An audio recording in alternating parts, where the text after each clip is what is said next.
Teman-teman yang muda, di akhir zaman ini kita bisa melihat dan kita bisa meneliti beberapa hal dari pergaulan-pergaulan bebas anak-anak muda.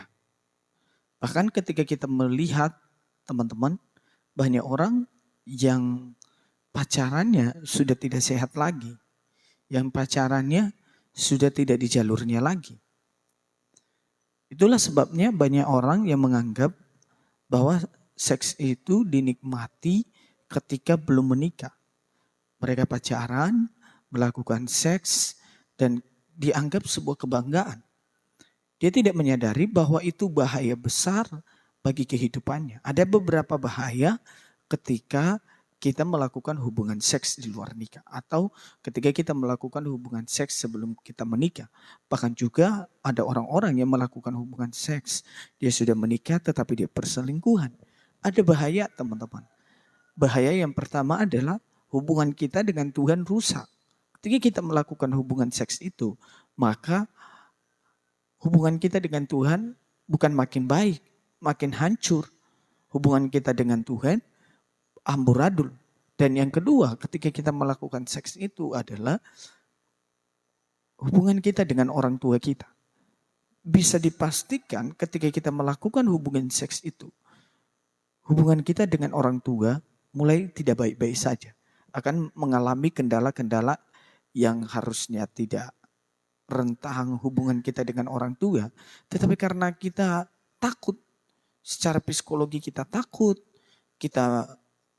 ketahuan, kita takut dibuang dari keluarga, kita takut diomelin di dalam keluarga, sehingga kita menjadi takut dengan orang tua. Hubungan kita dengan mereka tidak baik-baik saja. Yang berikut adalah bahaya seks ketika kita lakukan di luar nikah adalah membuat kita tidak produktivitas atau membuat kita menjadi orang yang tertutup dan membuat kita orang yang makin hari makin marah, makin hari cepat tersinggung dan kita mau berjuang. Yang paling mengerikan adalah ketika orang melakukan hubungan seks di luar nikah, pasangannya hamil, lalu mereka mencari jalan keluar untuk menggugurkan bayi itu. Itu adalah dosa di hadapan Tuhan.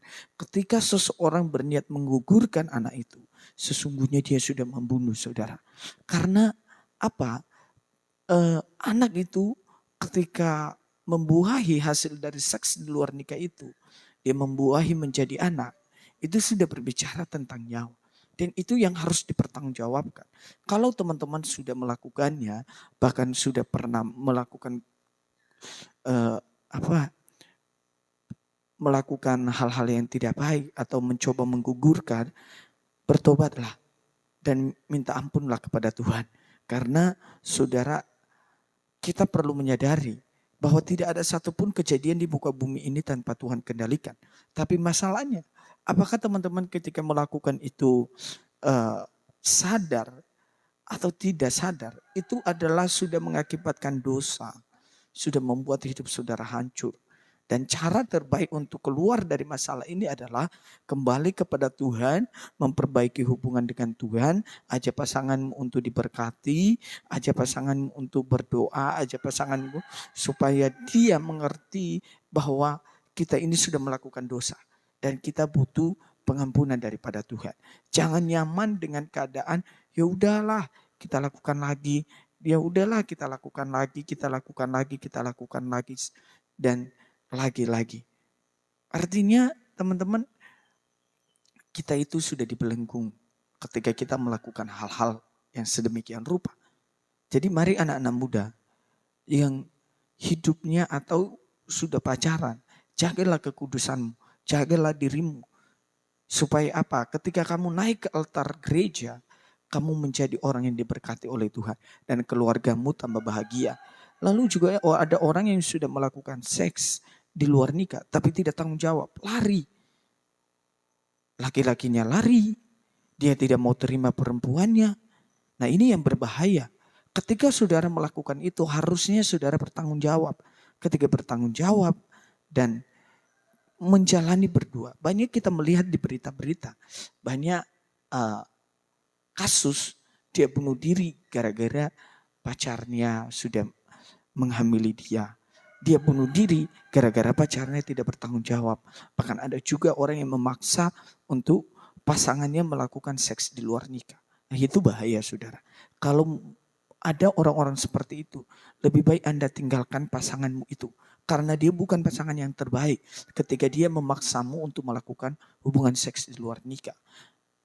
Dia bukan pasangan yang terbaik. Pasangan yang datang dari Tuhan itu akan membawamu mengenal Tuhan. Dan dia akan menghargai tubuhmu sebagai bait Allah. Dan dia akan menjaganya supaya kelak dia bisa menikmati di dunia pernikahan. Jadi pesan saya kepada anak-anak muda, marilah tetap jaga hidupmu supaya hidupmu itu menjadi berkat, menjadi pedoman bagi yang lain, dan bawalah Kristus. Itulah sebabnya Alkitab berkata kamu adalah garam dan terang dunia. Bagaimana kita bisa menjadi garam kalau kita masih hidup di dalam seks? Di luar nikah maksud saya. Marilah kita menjadi garam dan terang bagi dunia ini ketika kita menikmati anugerah Tuhan, kita mencerminkan karakter Kristus. Jangan terlalu nyaman dengan dosa seks yang sedang membelenggu. Itu adalah iblis yang mau menghancurkan imanmu kepada Tuhan. Dia mau memporak-porandakan imanmu. Dia mau menuduhmu bahwa Anda tidak berharga, Anda tidak bernilai. Anda sudah hancur berkeping-keping. Tapi Yesus selalu menyambutmu. Asalkan kamu bertobat dan tidak melakukan dosa itu lagi. Karena itulah sebabnya Yesus 1 Yohanes pasal 1 ayat 9 berkata, jika kita mengaku dosa kita, maka ia adalah setia dan adil. Sehingga ia mengampuni segala dosa kita dan menyucikan kita dari segala kejahatan kita. Artinya apa? Yesus itu setia mau mengampunimu. Tapi jangan ulangi lagi dosa itu. Karena itu membahayakanmu, saudara yang dikasihi Tuhan. Tuhan memberkati kita semua.